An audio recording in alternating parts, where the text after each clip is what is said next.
At 3 a.m., the missile was already leaking fuel.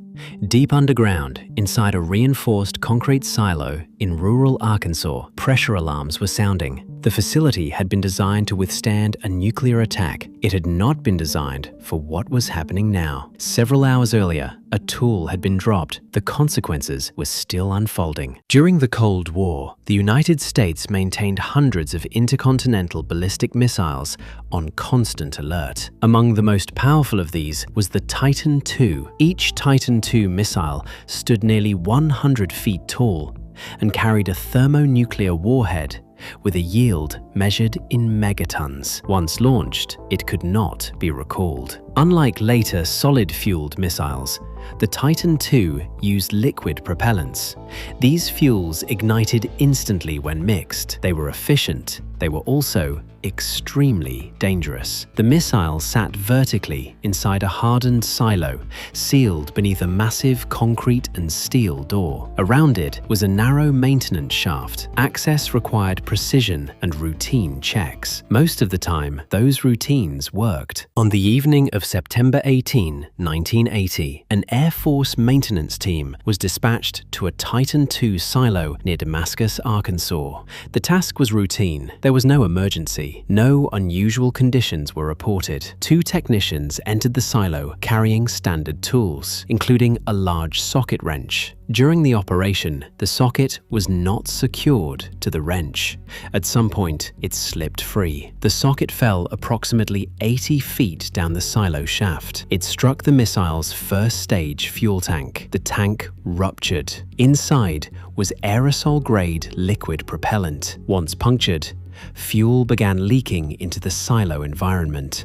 The technicians exited immediately and reported the damage. The Titan II missile carried two separate substances, fuel and oxidizer. Individually, they were stable. When combined, they ignited instantly. If the leaking fuel reached the oxidizer tank, an explosion was inevitable. The missile's nuclear warhead added another layer of risk. Although designed with multiple safety interlocks, it was not immune to damage. Even without a nuclear detonation, a conventional explosion could scatter radioactive material or destroy the silo. The question was no longer whether the situation was dangerous. It was how dangerous it already was. Emergency response teams were assembled.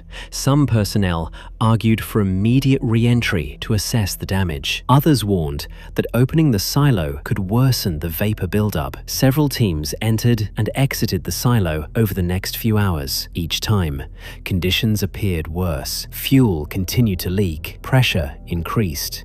Vapor concentrations rose. No one could say how close the system was to ignition. As the night wore on, decision-making slowed. The missile was unstable, but still intact. The warhead remained attached. Ordering a full evacuation felt drastic. Re-entering felt reckless. There was no checklist for this specific scenario. The incident was unfolding outside the boundaries of training manuals and simulations. Meanwhile, the missile continued to deteriorate in silence. At approximately 3 a.m. on September 19, the situation resolved itself. The leaking fuel ignited. A massive conventional explosion tore through the silo. The force destroyed the missile and launched the silo's heavy door hundreds of feet into the air. The missile was ripped apart. The nuclear warhead was violently ejected from the silo and landed nearby. One Air Force technician was killed. Several others were injured. The warhead did not detonate. The survival of the warhead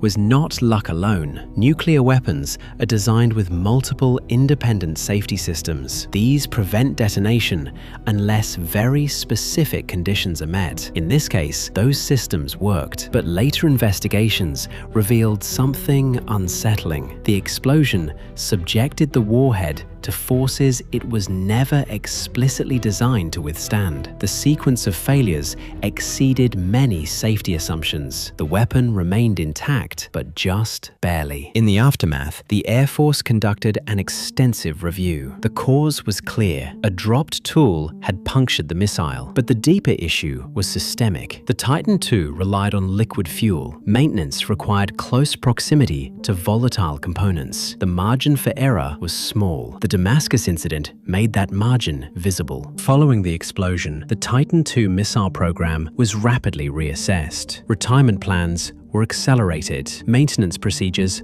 were revised, training protocols were changed. Quietly, the US military acknowledged that the system carried risks that could not be fully mitigated. The silo near Damascus was never returned to service.